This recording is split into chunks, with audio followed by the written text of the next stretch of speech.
I guess I'll just get started. I can't remember what I called this panel, so let's just call it voice acting in relation to cosplay. I'll start out with a short introduction. My name is Stephen. Hi, Stephen. Hi, Sarika.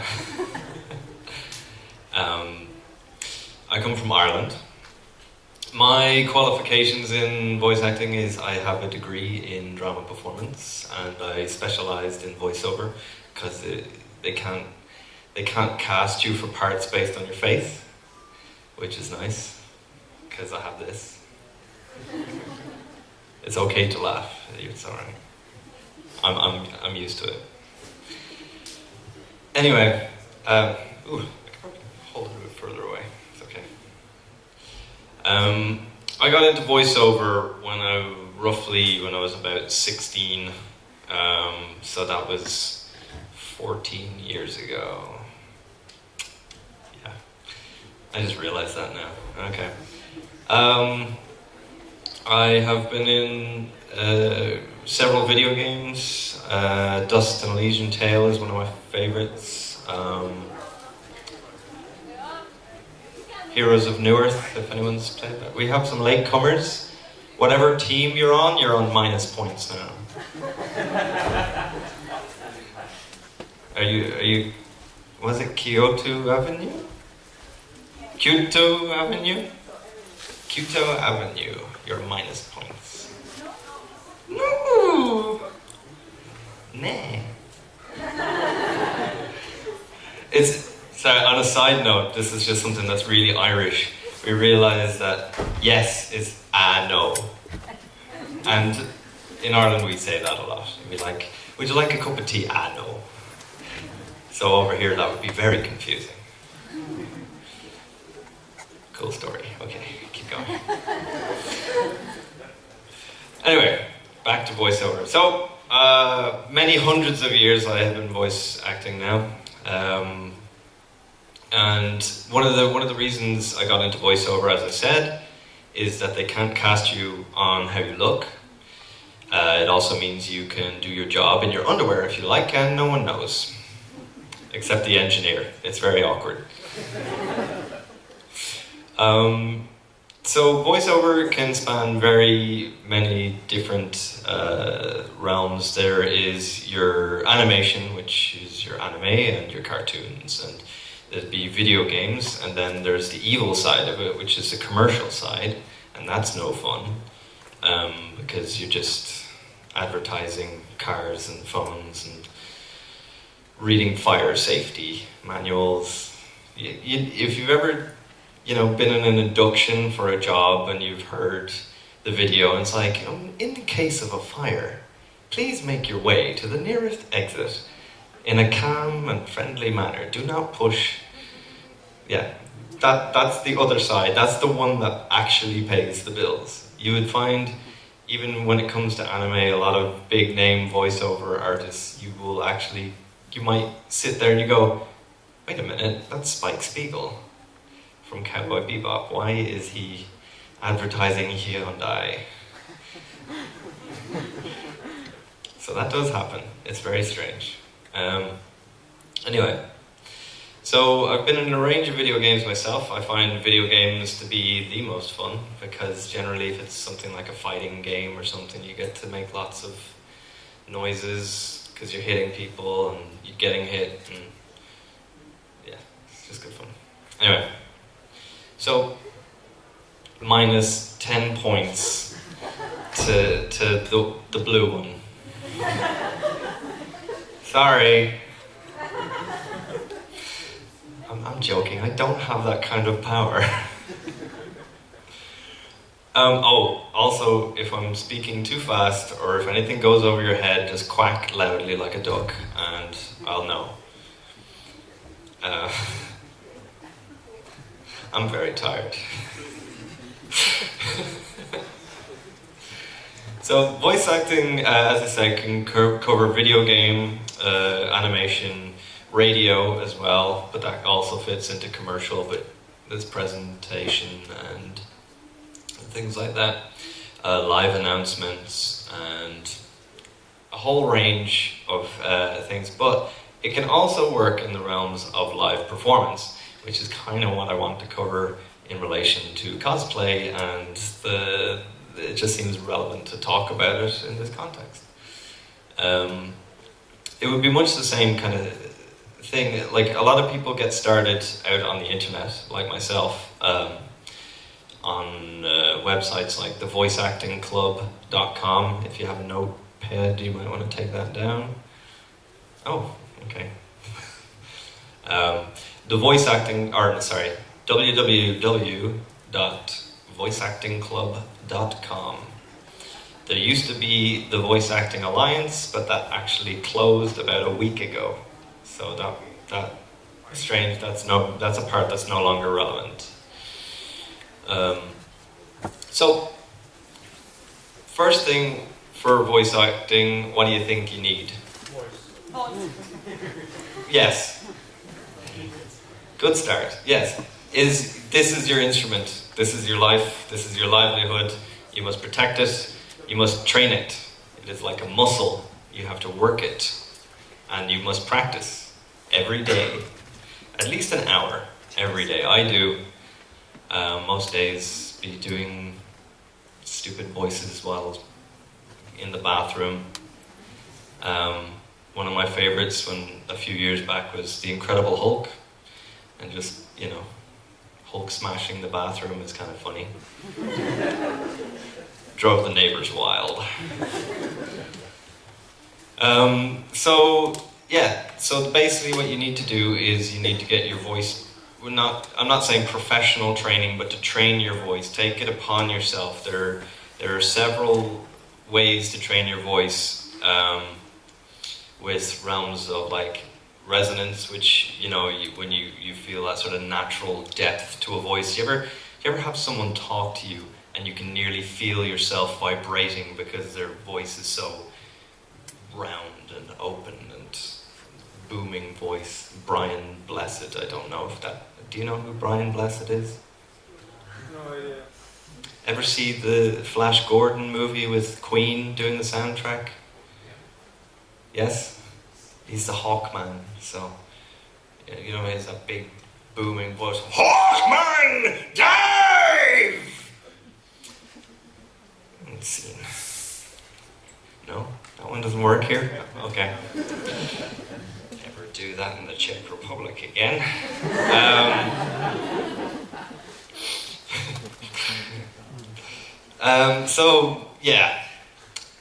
Basically you need to train and practice with your voice, because it's the same as any craft, be it cosplay, be it skateboarding, be it shooting a gun, be it anything.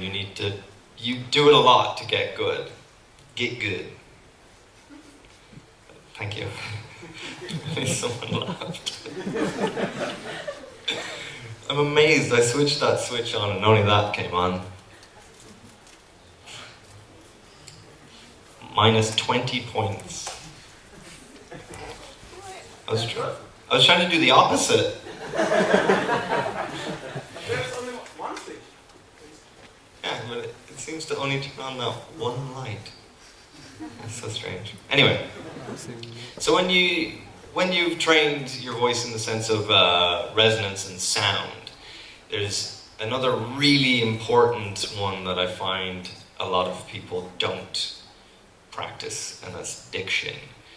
Diction is where you need to pronounce your word, your syllables, and your consonants and your vowels. They need to be clear, they need to be crisp, so people can understand what you're saying.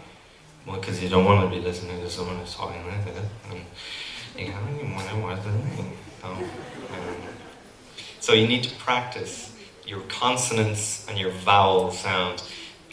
Especially consonants, ones with like large sort of voice sounds like B and D and things like that, because they can so easily turn into what's known as a voiceless consonant. I know I'm getting really technical right now, but have you ever heard someone try and say, they want to say, I don't know, gauze. but then they say goss because they didn't pronounce the Z properly. Oh, that worked. Thank you. Chickpea. Did I get that right? Yes! I'm learning. This is my first time in the Czech Republic, by the way. So. Cool. It's not that cool. No, never mind. So diction is incredibly important. I've seen a lot of people who have great vocal range when it comes to maybe like from low to high, from like different vocal qualities and things like that, get turned down for roles because no one can understand what they're saying. So diction is incredibly important. I can't stress that enough. Now, in the meantime, at any point during this training, you can get yourself a microphone. It doesn't have to be great. It just has to record your voice. And one thing you need to get used to is the sound of your own voice. Because, do you not like the sound of your own voice recorded? It's weird, isn't it? It's because you know how when you hear your voice, you know how you hear that. You hear that through the bones in your head. And they're vibrating directly into your ear. So you hear so differently. It's like seeing photographs of yourself because you're used to seeing a mirror image, so it's flipped. So if you flip a photo the other way, it's more likely what you're used to seeing because it's a mirror image. Science. I got way off track. That'll happen, by the way. I just need gentle reminders. Anyway, so get yourself a microphone. I used a headset microphone, like a gaming headset microphone for years. Like small amateur projects to practice. Because, as I said, practice every day for an hour. Read cereal boxes. Read, the CDs, read the lyrics, read them out loud. And then, when you get comfortable with those, maybe start trying some other voices, like play around with them. I remember when I was preparing for a blind reading panel, I was reading, I think it was a box of Pharmaton capsules as Zap Brannigan. Futurama. I can't remember. Do you have anything in the bag that I could read? Probably in Czech. I could give it my best shot. It seems like something Zap would do. Oh, do you? Okay. I'm saver. Try to use. Oh, full metal. Is it right to left? It's normal. Normal, okay. That's so much easier. Thank you. You're welcome. Yeah. I'm looking for to her. Oh, it's a novelization. Okay. Prologue. Deep in the mountains, where roads were few and visitors fewer, stood a lonely mansion. Vines wound up its walls and part of the roof had crumbled in. It seemed like a building forgotten by time. A man's voice sounded within. Not yet. Not enough. We still lack materials. It was a low, gravelly voice. Speaking each word as though incanting a solemn spell. Isn't it supposed to be Edward? I didn't think he had a very low, gravelly voice. He's very high-pitched, almost like Sonic. So, on that's just practicing, just things like that, stupid stuff like that. But that's the next thing that you need to get good at, is sight reading. I had never seen that text in my life before, but I was just able to just go, because that's something I've learned over years. It is a skill that is so important. And this is just the basics of voice acting. When you get good at all this stuff, the rest is easy. So once sight reading is basically being able to read sort of a couple of words ahead of what you're saying. So it's this kind of, you know what's coming because you've read a sentence ahead. if you get me. Oh, I love this. It's instant feedback. Do you get me? Yes. I know. So, sight reading is important. And then after that, if you go onto the likes of voiceactingclub.com and just start audit minus 10 points to the blue team. I'm sorry for everyone else, the joke is getting old. For me, it's priceless. So, I'll take some points off the red team soon, I promise. I don't have that power. I do. You do? Have you been keeping score? It's about 25 points. Okay. Okay, we're doing okay. Yeah, I'll give 50 points to Gryffindor. Where was I? Auditioning. Now, auditioning is the next part. It's that sort of old saying, you can go for 1,000 jobs, but you just need to hear back from one. So that's what you need to do. You need to audition for 1,000 jobs and hear back from one. You just have to keep going because you need to get used to rejection, because it'll happen. Because sometimes they either just don't like your voice, or there's someone that's like perfect for it, and they just hear it and they go, that's it. And it can be something so simple sometimes, but we're not the casting director, we're the actor. So we don't have that choice. Or the luxury of even knowing what happens sometimes. They just don't tell you. They just go, no, sorry. Or sometimes you don't hear it all, and that's horrible. Yeah, I'm making this look great. I'm gonna, rejection. You will feel sad. It is a terrible job. No, it's a great job. I love it. So, once you're auditioning, you're going to start doing roles. Obviously, generally when you audition, you get cast in something. They like you for what you've done, so there's no need to ever second guess yourself when you're doing a role, because you've already done what they want once. You just need to do it again. So consistency is another thing. I'm checking things off the list. Check. Last time it was Kenny, okay? And then Jerry. 4 times. So all of these skills are super important. Now, I will get to the cosplay part of it, I swear. So when it comes to creating characters, there's many different ways of doing it. Generally, with a professional audition, what you'll get is a character breakdown, the age range of the character. So you might see male 40 to 50, and maybe something that will give an idea of how they want the voice to sound. It might say low and gravelly, like Edward Elric. He's low and gravelly, right? No?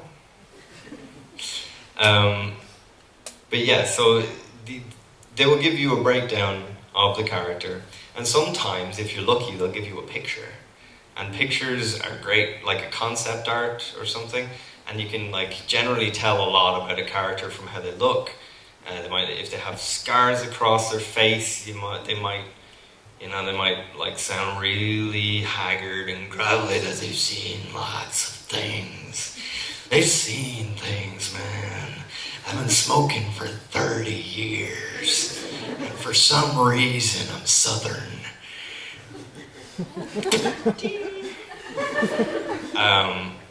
So these things all come together. It probably would help if he was wearing a cowboy hat, in fairness. So that all helps, but sometimes you might have character John. That's it. Here's his audition lines. Hello, my name is John. You're like, oh, cool. generally in situations like that, it's better to go with your normal voice because they might be looking for something natural. You will get cast 90% of the time on your own voice. So that's why you need to get comfortable with your own voice. Because if you're not, you're going to hate 90% of your own work. Because you're going to have to listen back to it and realize if you made a mistake or you left in a swear word where you shouldn't have. So you need to clip that out. I could go into audio editing, but it's not that important in this talk. That's a talk for another day. So when you're building characters, as I say, you can have the breakdown, you can make it up, but generally to build a catalog to work from, a lot of people use impressions. Back in my days of newgrounds.com, oh thank God someone else remembers it. Usually I get, huh? Yeah, we spoke on MSN Messenger using dial-up internet. I had to ring from the house phone. And then I feel really old, and I mentioned Newgrounds, like 2 people went, So they know the dark side of Newgrounds. It's generally Sonic fan fiction and Metal Gear.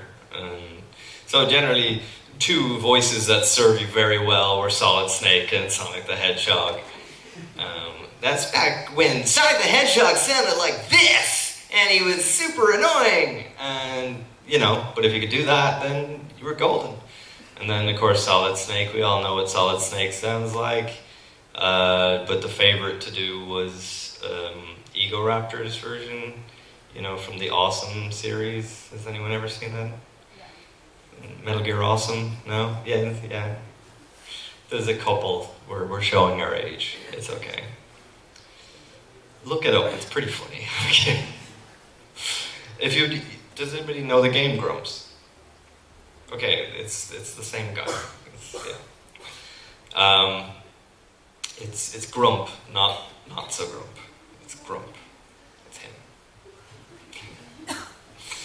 So impressions, you start off. You might even just watch TV, or you'd find someone that like a lot of people would jump into celebrities. Celebrities are easy to impersonate, especially if they have a distinctive voice, kind of like Christopher Walken, because, it's crazy because he talks very distinctively to, like, an audience of people. Like, you and me, we're just talking.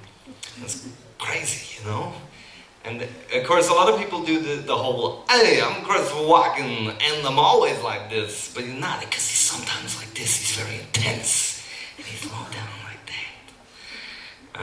And then, of course, you could probably go into an Al Pacino. And I'm not very good at Al Pacino, I'll admit. Yeah, I can't even think of any quotes. But then there's, a lot of people build up their repertoire by, as I say, imitating celebrities, imitating cartoon characters.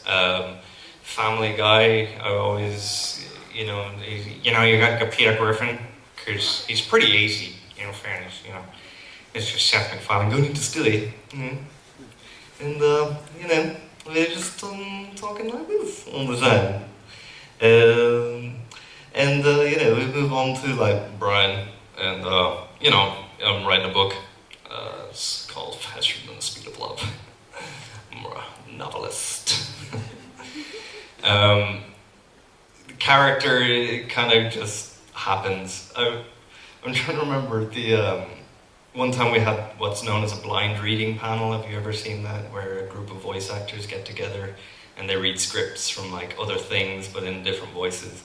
We did the love scene from Star Wars Episode 2, Attack of the Clones. And yeah, such good dialogue.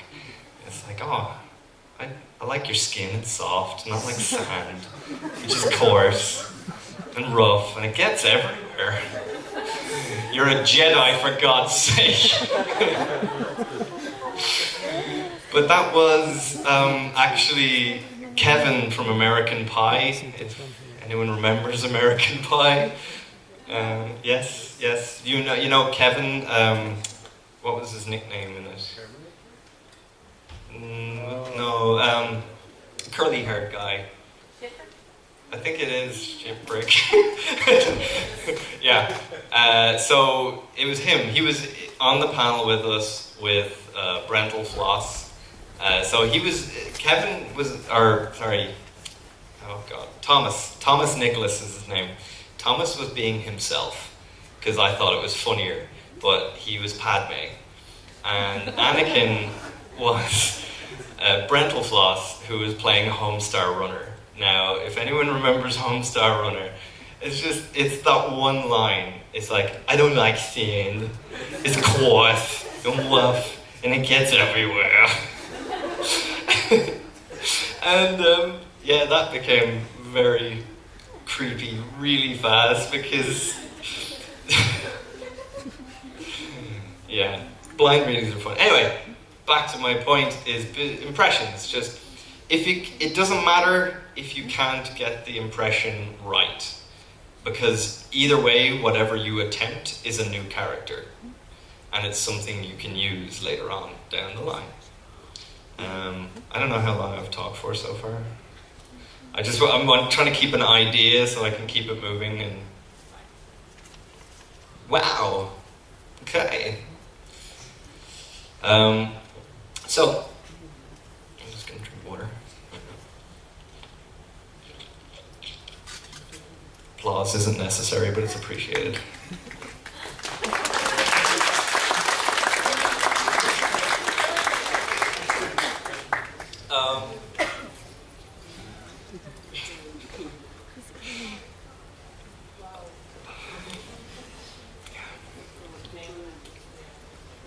Yeah, which? Oh, right, yeah, gotcha. Yeah, if you have yourself, you seem to be very interested in voiceover. Would you have a favorite voice actor? Not really, but I'm just a voice actor, but he also does acting. Just forgot his name. Oh, what was he in? He was one of the doctors. Oh. He's the one who's cast currently as the voice for Scrooge McDuck in the upcoming season. David Tennant. Yes. Right. Well, for instance, David Tennant kind of has two voices, his vaguely British one and then his natural Scottish one. And I actually have heard his Scrooge McDuck and I actually really like it because it's genuinely Scottish, not Hollywood Scottish, which is, oh, you laddie, oh, you know, I'm rich, I'm going to bathe in gold. DuckTales, look it up. Google. So what I'm trying to say is basically that I'm really flattered. There's a lot of people here to see this. Oh, okay. I see. Just continue. You're great. Great. I've been here the entire time. Sit down. Okay. I'm not leaving. No, but my actual point of that is generally if you can do an impression of an actor, like a voice actor, if they do several different voices, chances are you'll be able to do whatever voices that they can do. For instance, I tested out the theory on one of my favorite voice actors, and you probably, I start listing off roles, you know where he's from, but it's James Arnold Taylor. The reason he's my favorite is he's kind of, if they can't get a celebrity to do a voice, they get him instead. So he's what's known as a voice double. And James Arnold Taylor was Obi-Wan in the Clone Wars. He was Waldor Sockbat in Drawn Together. I know, that's two vastly different roles. And then, like, it's just somebody like Marty. He does like Marty McFly in cartoons and things like that. See? Yeah, Back to the Future cartoons. It wasn't the one from the 80s. There was a couple of, I think, other pieces, but he did Marty McFly for them until they got this new kid who actually sounds identical to him. He played young Christopher Lloyd in young Doc Brown in the Back to the Future game, which was kind of interesting. But yeah, no, he's super prolific and really good at impressions, and so I made it a point. I was like, I need to be able to do an impression of him, and then I'll be able to do whatever he does.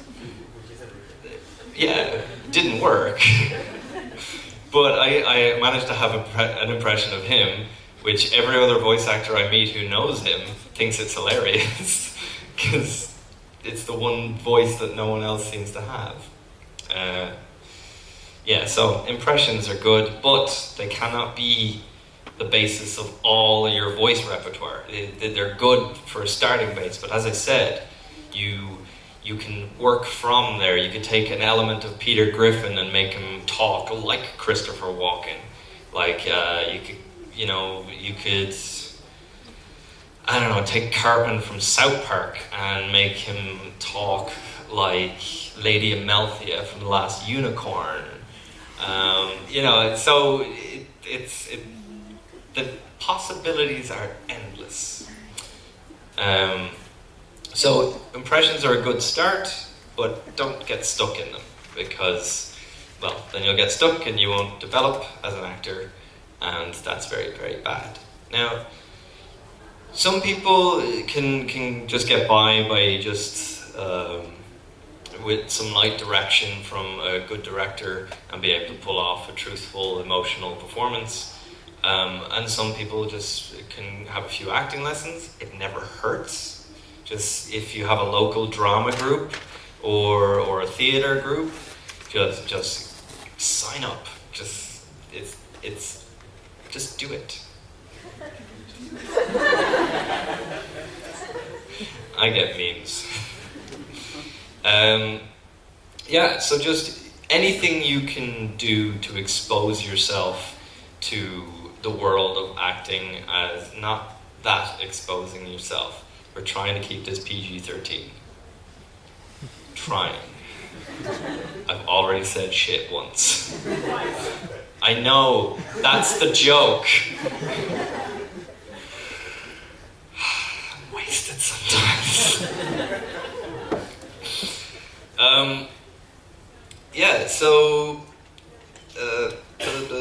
So impressions. Now, going on to getting acting lessons and making yourself a more versatile and varied actor will more likely get you roles and things, because people know that you can do multiple things. Sometimes you can be everybody in something. It's happened to me before. It was really weird. I was 8 different voices and I didn't like it.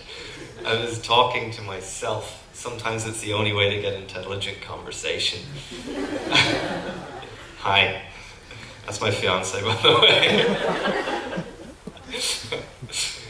Yeah, I'm going to be sleeping on the couch. Because we both are at the moment. She's stuck with me. Okay. So, on from that, we got into cosplay. I swore I would get there, and we're here. And that's the end. Get out. No, I'm joking. When it comes to cosplay performance, sometimes what a lot of people do is they like to take a pre-existing script already from their favorite show, anime, video game, what have you. And sometimes in a performance, what can give it the extra edge is that you record yourself doing it instead, because it looks like the voice is coming from the correct person. It's very strange when you have maybe a 4-foot girl sounding like Reinhardt from Overwatch, for instance, and they're just tottering around, and people are like, that. I don't believe that. Although, and then you find out it is the little girl, and it's amazing, because she's been practicing.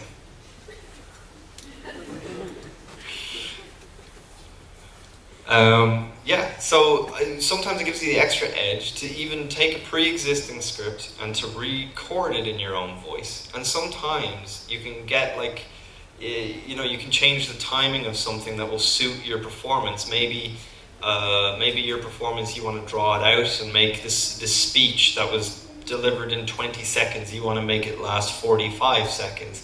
So you can add pauses where you like, you can slow down the delivery, and you make it sound exactly how you want it to.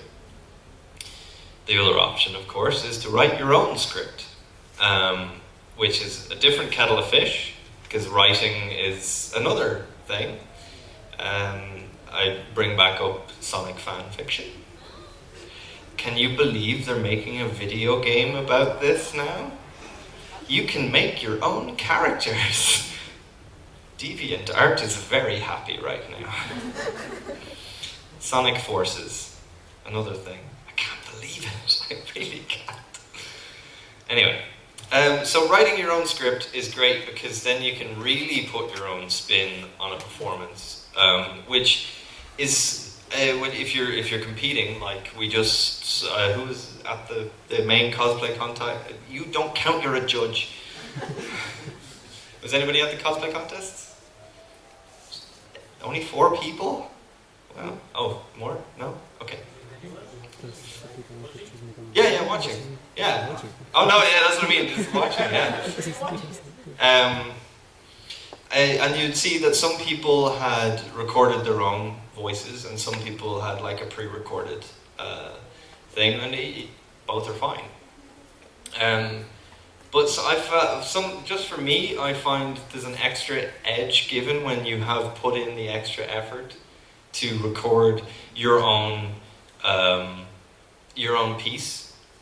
The audio engineer in me was like going crazy because not everybody has the facilities to record like high studio quality audio, and that's perfectly fine. But that's just me sitting there going, could have used noise removal there, and a pop shield would have been nice. So, but that's all technical stuff that you can learn later on when you've been practicing. And I say it again because it's super important. So, like when it comes to a cosplay performance, I mean, one of the things that you want it to be is exciting and dramatic and full of energy. So when you are recording, and this all falls into the practice and training, is that you need to find a place or a way to get to that emotional spot, the state of excitement,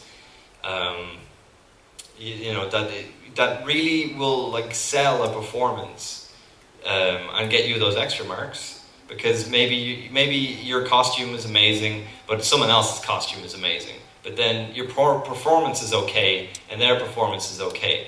But then all of a sudden, like, but you recorded your own thing, and that was really dramatic. And they go, yeah, no, we'll give them the extra points because they went the extra mile. So I think that's important. I say that as someone who was judging the contest earlier. The other one, the debut. So all of the skills that you would have learned from practicing and training and getting a microphone, because that's important too.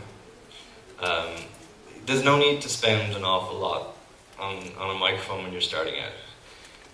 Because if you find that voiceover is not for you, then you've wasted a lot of money.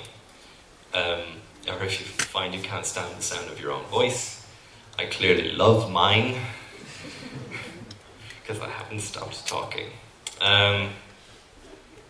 Can you guess I cosplay as Deadpool? Yeah. So basically, all of these things put together can create a fantastic cosplay performance. I don't really know how to explain how to put together a cosplay performance.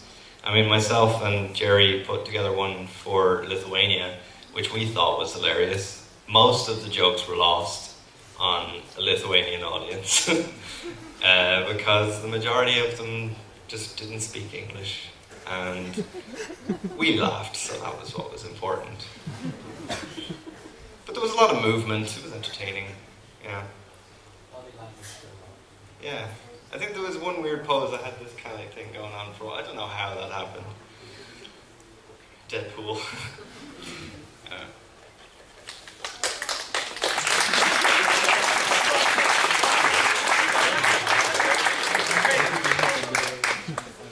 I like this audience.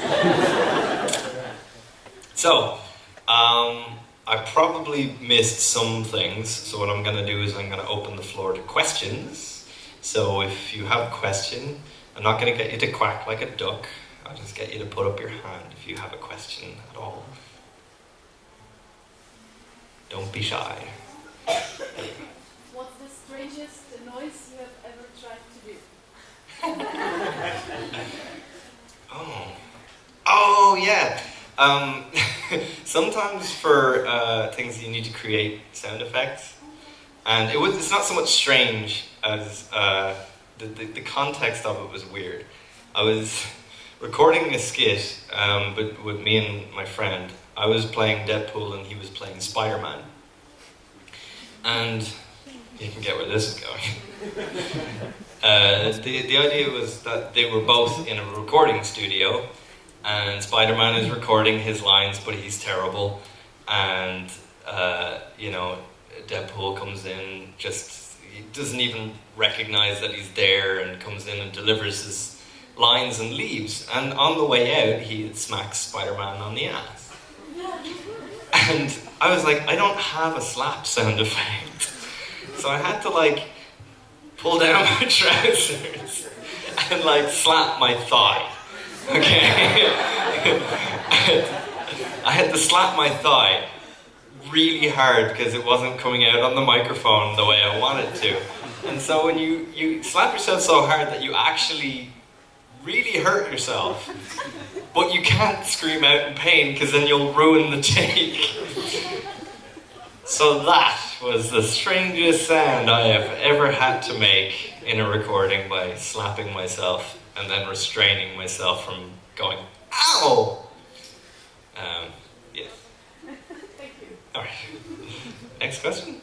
Oh. Have you ever forgot voice for a character that you didn't finish, you needed to voice it again? Yeah. Yeah, it does happen. Sometimes you might have to, even if you're doing a long-running series, you record the pilot, and then it might not get funding for a year, and then you have to try and remember what that character sounded like a year later. It's hard. It does happen, but it is possible. You know that you've done it once, you can do it again. It just might not sound the same at first. But sometimes, most of the time, the director will work with you and tell you what you did differently, because somehow a good director will know the difference. Does that answer your question? Yep, cool. What's your favorite impression to do? That's like picking my favorite child. I know. I know I don't have any children. That's why I don't have any favorites. It's tough. Sometimes I go through phases of liking characters more. I think, a couple of months back, I would just not stop doing Zach Brannigan for everything. And anytime anyone would mention champagne or guacamole, just these would go great with guacamole. Don't pronounce guacamole and stop eating our children! Out of context, people out there are going to be going, what is he talking about, eating children? We're doing it in here. Want to join?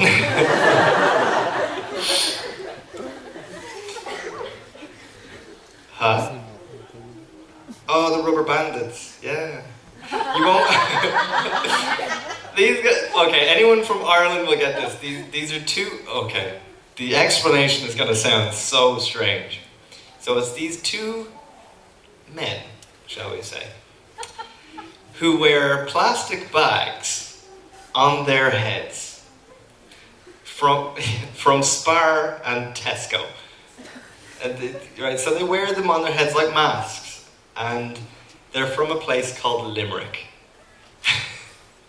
Very distinctive accent. I don't even know if you'll understand it, but I'm trying to remember like specific quotes right now. No, I can't go into one of those. They're actually recording artists, the Rubber Bandits. They have a song called Horse Outside, and it became our Christmas #1, despite the fact it's really obscene, which was fantastic. Plenty of dirty insinuations. But they sound kind of like this. And you know, when they talk, they sometimes like change their inflections like this. And they, you know, what's the one they're in the, oh, I'm gonna swear, so if anyone's sensitive, earmuffs. They're in a place called Kilkenny, and they don't like it very much.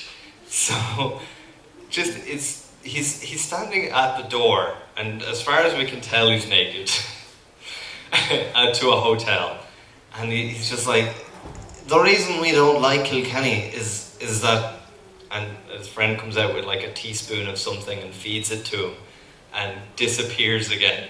He's like, is that Mary Black got a shit haircut here once? Mary Black is a semi-famous recording artist in Ireland, so this is all really obscure. But I was obsessed with that. I was playing Final Fantasy VII for the first time. I never had a PlayStation, so I didn't play Final Fantasy VII. I was a Zelda fan, so yeah. Anyway. I have that now. There's a cold feeling. It was like, didn't play Final Fantasy VII.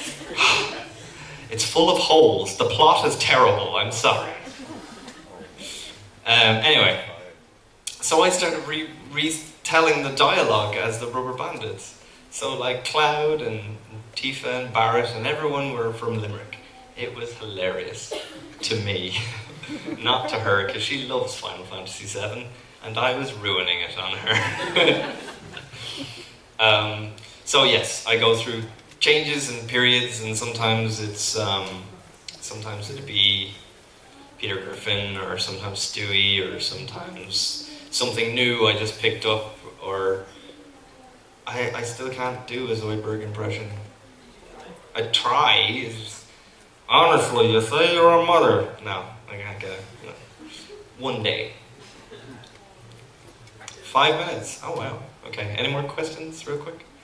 Yourself? In the beginnings, did you have a moment when you said, "Screw it, I'm not good for the voice acting"? Probably nearly every time I got an email back, saying, because back when I was doing it very young, 16 years old, you would get people who were animating things, and they were also 16 years old, and they were terrible people. And they would email you back and go, that was shit. You suck. You know, never voice act again. And it would be terrible, terrible things that they'd say. But you kind of remember that, well, I can't suck that much because I got 5 roles in something else. So, I mean, maybe he's just an asshole. So, yes. So sometimes you get really discouraged. Like, at the moment, I'm having a bit of a career crisis because I'm stuck in Ireland where there's no jobs for voiceover at all, unless it's commercial, but we don't talk about commercial, it's evil. And it's all the work is in America. And I used to work with a lot of people from America, and now they're all getting jobs in anime and Nintendo games, and I'm sitting here reading fire safety manuals for people who don't even know my name. So it's really, really, like, that's where I'm at right now. I'm at this kind of thing of I need to do something quick or I'm going to quit. And I'm working on things. I'm gonna try and either create a job or move. So yeah, those are my solutions. So yes, it can get disheartening at times, but the important thing is to stick with it, because again, apply for 1,000 jobs, get one. Get used to rejection, get used to all of these things. It will happen, but it's okay, because that one job will make everything better. Especially if it's got a big paycheck. And you got to record it in your underwear. You stopped in the back. Yeah. I have a question. If you have in your country, Mm-hmm. on your convention, Comic Cons or something like that, any contest like fan dubbing or who is the line anyway, do you have something like that? And did you ever have a part of this? Yeah, if you came in later, I was describing at Dublin Comic Con we had a blind reading panel with various actors and voiceover artists, and I was part of the panel. I had to read the Green Lantern Oath as Peter Griffin. That was funny, because I messed it up. I forgot, but I played it off, and no one knew until I said it. I shouldn't have said it. Anyway, but yeah, we're starting to. I'm trying very hard to push voiceover, because I think as an art form, it's really developing, especially in the realms of video games. Video games are becoming more like films every day, and you have the likes of The Last of Us, for instance, where they acted everything out in the scene, in the space, like a theatre show, and that's so interesting to me, and I want to be part of that world. So I'm trying to push it here. I would like to see a studio in Ireland open up that we could either voice video games or dub anything, dub anime or something like that in Ireland, because it's just not done, and it's definitely not funded by our government. They obviously think it's stupid. So anyway, so we're trying. You had your hand up first? Yeah, in the beginning phase, how did you self-market yourself? Auditioned for everything. I mean, everything. I was auditioning for like 6-year-old girls and everything, and trying my best. I'm trying my best, and sometimes it would pay off, because sometimes you might decide to do a 6-year-old girl like a Russian man. Like, obviously it's not a very good Russian accent, but it wasn't an audition, it was just me messing around as I do, playing video games. And if you've ever played the Telltale Walking Dead games, Clementine, she became little girl. She was no longer Clementine, she was little girl. Hello, I am little girl, I do little girl things. I am not a man.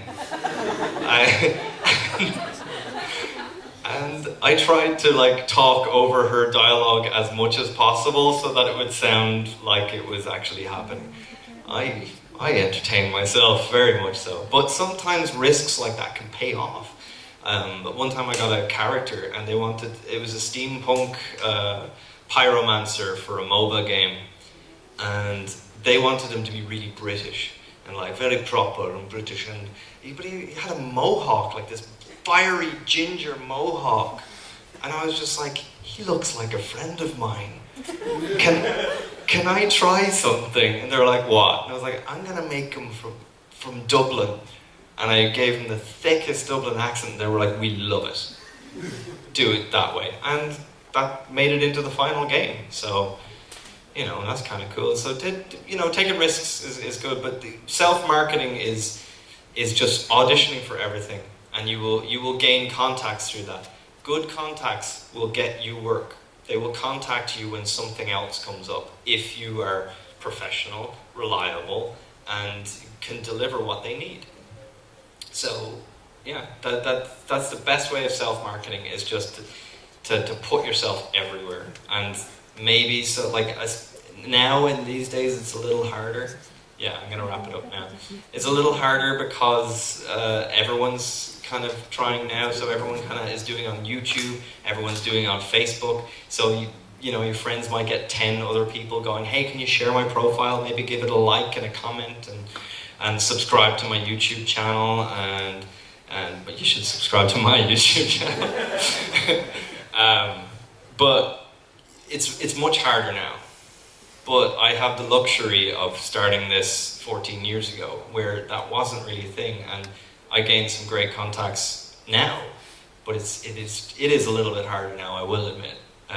But that's where the other elements of practice and diction and professionalism, all of those things will pay off dividends, and you will become the most hireable voice actor ever, and you can create great performance skits in cosplay, because that's what this was supposed to be about. But I lost the track. But that's okay. So thank you all for listening. You've been wonderful, and I hope you learned something.